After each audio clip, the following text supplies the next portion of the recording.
Representative Cagle, it is my understanding that we are going to lay over House File 4413 for possible inclusion in the state government bill. And with that, I will ask you to please describe your bill. Thank you, Madam Chair and members.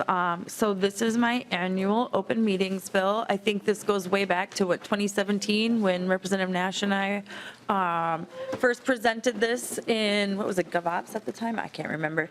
But this takes it a little bit further. So what it does is it allows advisory public bodies to meet in a hybrid method, not full hybrid, but allow them to have remote members remotely. It basically takes the language that we had put in the past for the remote members and adds it as adds those under public advisory councils. And so what this would do is it's no electeds would be on the. It does not include any advisory councils with elected officials on it. This would be strictly appointing bodies, and so then it also allows for members to be interactive at half of the meetings. So what I really think that this does is increase our pool of people that we can tap when it comes to these advisory councils, and really making sure that we have people from all walks of life within our community able to participate and make recommendations to local governments, state governments, and counties. And so with that, I will turn it over to my testifier. It is my understanding we have 3 people who've signed up to testify. We'll begin with Noel Nix. And when you're ready, if you'll state your name for the record and begin your testimony, please. Good morning. Welcome. My name is Noel Nix. I'm the Director of Community Initiatives in the St. Paul Mayor's Office. And for the past 6 years, I've led the process in the Mayor's Office for recruiting and interviewing candidates for appointment by Mayor Carter to serve on the city's boards and commissions. The mayor appoints over 380 members to nearly 40 different boards. About half of these are boards operated by the City of St. Paul and part of our governing processes. Our team at the City of St. Paul is guided by the belief that our boards and commissions are a fundamental part of our democracy. Most of the members of our community will likely never work as city employees. Even fewer will be able to make the sacrifices that all of you have made to run for office and serve as elected policymakers. Yet, through the opportunity to serve as an appointee on a board or commission, our neighbors, friends, and family members can have a seat at the table as we come together to solve problems and build a shared future. In St. Paul, we're focused on ensuring that our boards represent a broad cross-section of community members from different neighborhoods, cultural backgrounds, ages, incomes, abilities, and professions.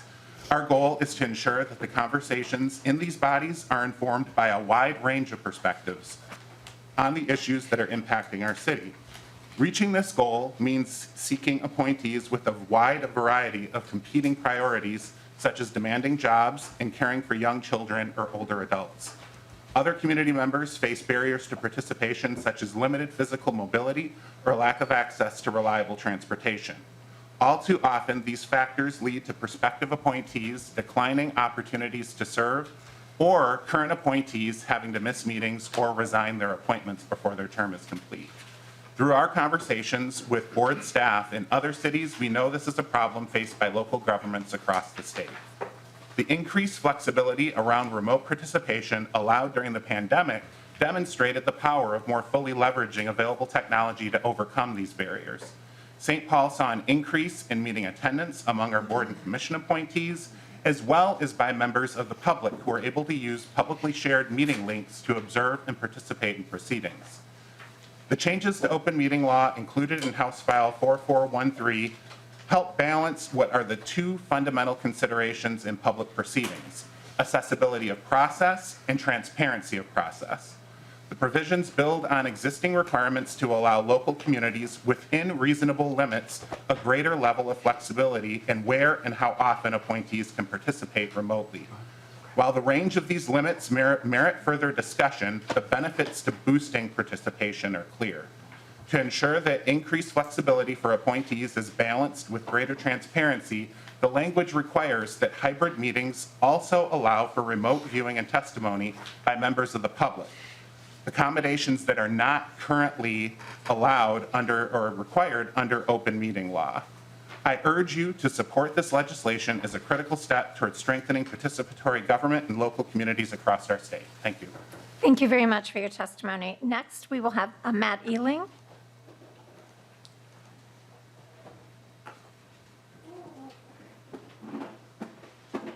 Morning. Good morning. Please state your name for the record and begin your testimony. Thank you, Madam Chair, Representative Cagle, members, Matt Ealing, Minnesota Coalition on Government Information. First, I'd like to extend our thanks to Representative Cagle and to the stakeholders who've participated in conversations about this bill. To date, we're hopeful that a tailored and specific bill can emerge out of further conversations after today. We've submitted some fairly detailed written comments, but I want to quickly summarize why we would like to see additional work occur on the bill. I think it's important as a base matter to understand the history of the open meeting law as we understand the changes proposed by the bill. So the open meeting law has been on the books since the 1950s, and at base it was built around the idea that citizens should have physical access to the locations where government meetings are occurring so that they can watch those meetings in person. Now, as technology has advanced, the open meeting law has had additional layers added to it, including an ability for members of governing bodies to attend meetings remotely and requirements that remote meetings be broadcast to the public so that even more observers can see them. But even as these technology updates were adopted, the core function of the law was preserved. And importantly, there is still today a general requirement in 13D02 that when a member of a public body attends remotely, they have to attend from a publicly accessible place. So a public library meeting room, for instance, or other publicly accessible locations. And this was done by the legislature to ensure that the kind of informal conversations between citizens and meeting attendees that happened before and after meetings were still able to occur. In addition, these kind of in-person access requirements benefit members of the press who are looking to get comment from meeting attendees. And so this bill as written now, it would change the in-person requirement for members of public body advisory boards by allowing members to attend remotely for up to 6 months out of a year without being in a public place. And so we feel as this discussion moves ahead, it's important to note that technology, while it can convey benefits, can also create complications. So for instance, during the COVID era, when in-person requirements for remote meetings were not in effect due to emergency procedures, we heard from many members of the public who call us to raise issues about open government issues, questions, that they could, they were not getting responses to voicemails or emails that were being left, and yet they didn't have the opportunity to talk to people in person either because there was no remote attendant or no in-person attendance available at that time. And so we feel that those kinds of questions are relevant to the further discussion about whether or not to change the in-person meeting requirement in 13D02. There have been a couple changes made in the last couple years. So currently there have been exceptions allowed for attending from a non-public place if you're on military leave or if you're ill. So we think that if additional changes are made, it should follow that kind of tailored set of requirements. There are a number of circumstances that could be discussed where exceptions could be made, and we like to see specific exceptions added rather than have a 6-month leave sort of generally for members of advisory boards. So, Madam Chair, Representative Cagle, that's why we'd like to see this laid over, and we're happy to hear it's being laid over for further discussion. We're certainly willing to talk further with the city about additional changes. Thank you very much. Thank you very much for your testimony. We appreciate hearing from you. Next, we have Mr. Neumeister, Rick Neumeister.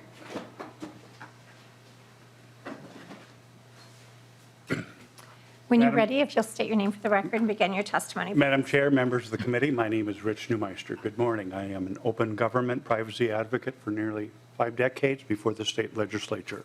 I have submitted written testimony, very detailed.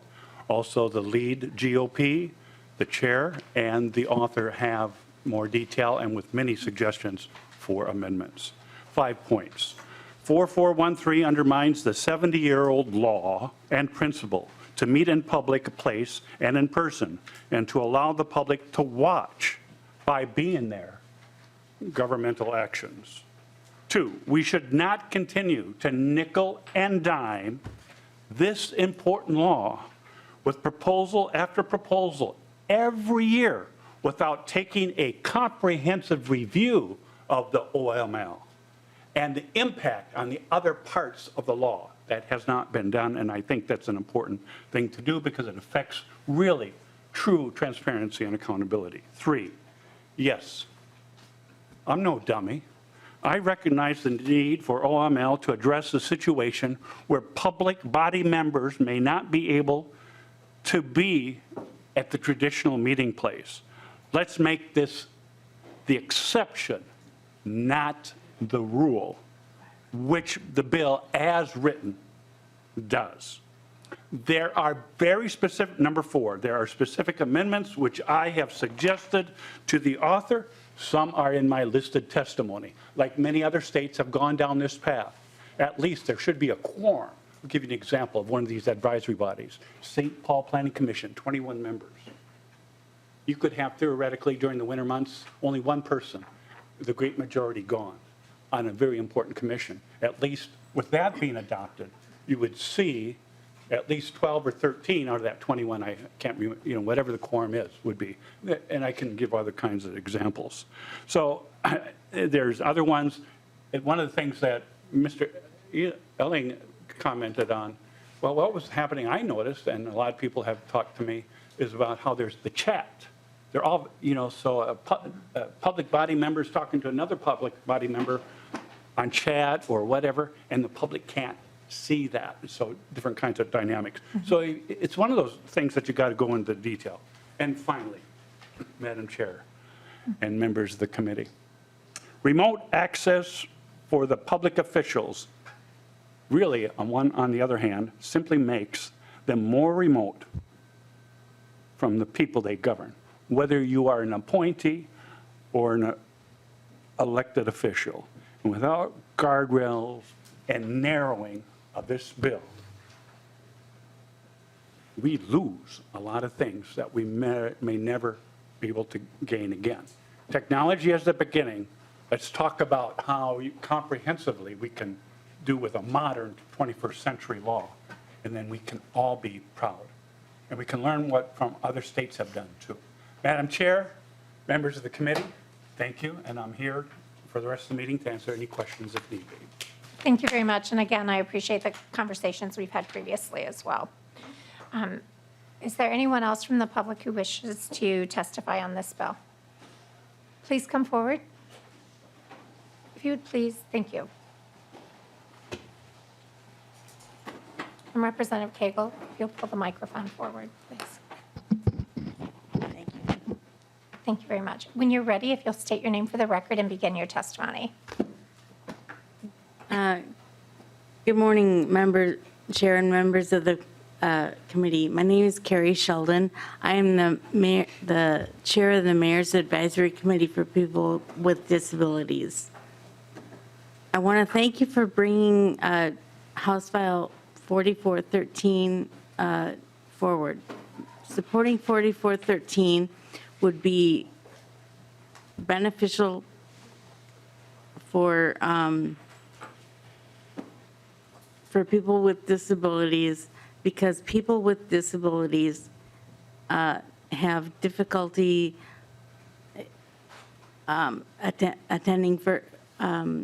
attending meetings in person because of various barriers, such as snow, construction, lack of PCA, lack of care, all those kind of things.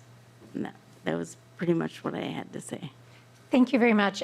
Your voice in this room and in this conversation is critical. So thank you very much for being here today. You're welcome. Thank you. Thank you so much.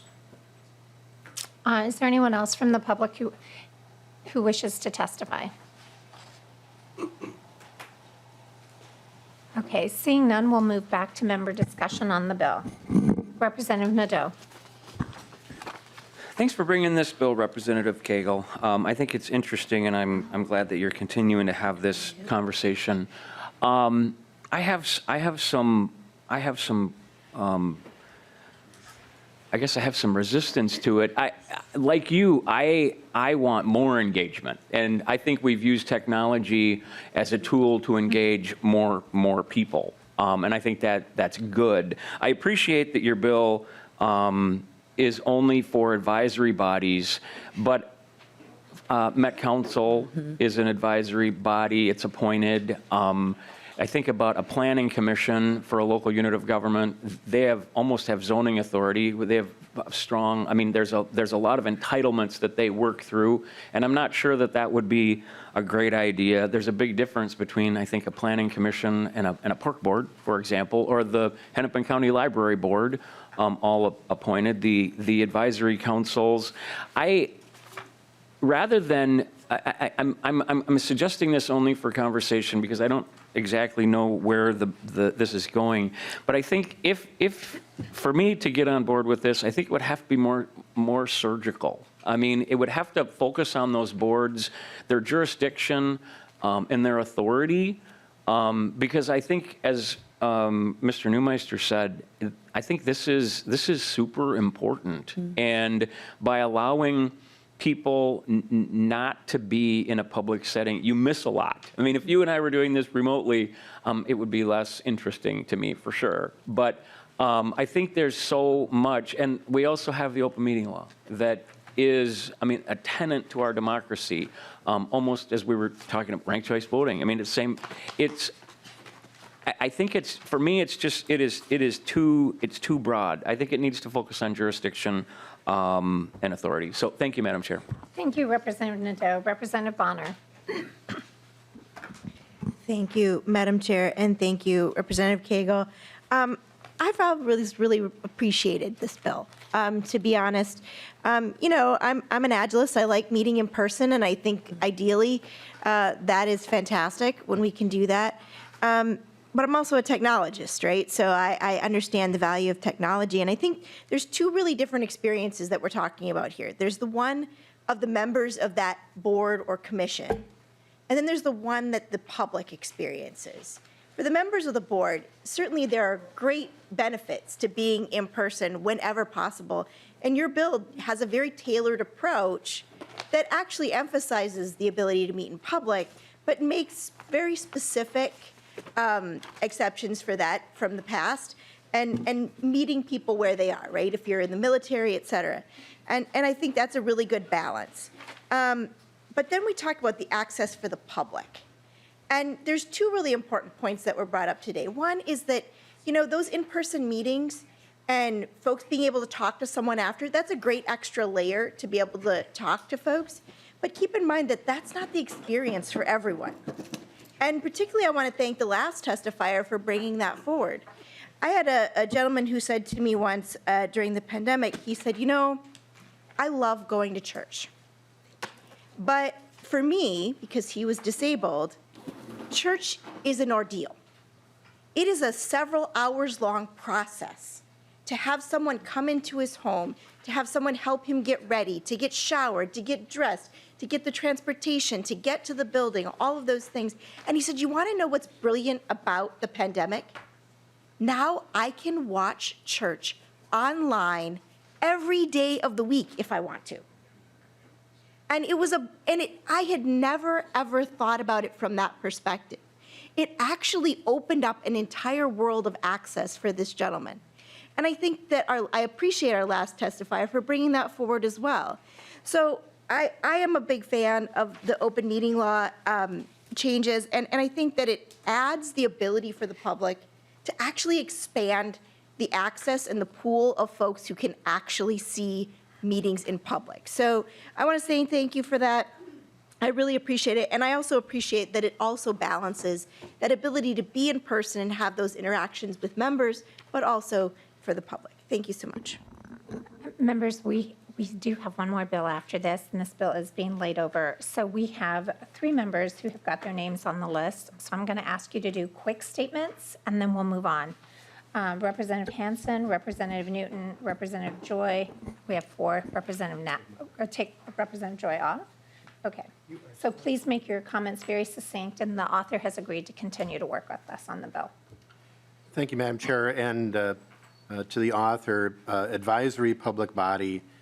I'm just thinking we may want to flesh that out a little more, because there are the advisories, and then there's those that have authority and those that we delegate authority to. And just yesterday on the Audit Commission, we had a board that tons of findings of error. And so, and maybe this is something, Madam Chair, it's a bigger issue than the open meeting law, but to actually have clarity in defining these types of boards and commissions and the responsibilities that they have, and there may be differing open meeting law requirements. I don't mean that, but I mean, I think we have different standards for authority versus advisory. And particularly, Madam Chair, we have agreed, we have a number of these places where we actually give them the authority to spend money. And I think that's a little bit different than advising. And I think we have bipartisan agreement on Yeah. that. Representative Newton. Thank you, Madam Chair and Representative Cagle. I have problems with that same section at 114, 115. And I'm thinking, going back to Representative Nadeau's comment about Met Council, the Transportation Advisory Board does have elected members on the board. I'm personally on the Community College Advisory Board. So I think you have to look at who's doing the appointment and what elected officials are involved, and making exceptions for that. So thank you. Thank you. Lead Nash. Thank you, Madam Chair. And Representative Cagle and I did work on an open meeting law, but it was only prescribed to military members remoting in when they were on deployment. And I think that was a very good accommodation. But I think this may be going way, way more than we should, and you even acknowledged that in your intro. I agree with Representative Hansen. There's a need to define things greater, because this is not just an advisory board. There are decisions being made very often, and you know, my side have all sent messages to me that we have similar concerns, and we really feel that this needs to be worked on. And I like being able to remote into things. I like being able to remote into church when I'm not able to, as Representative Bonner said. But the principal difference is churches aren't making decisions as the government, and many of these boards that are appointed do.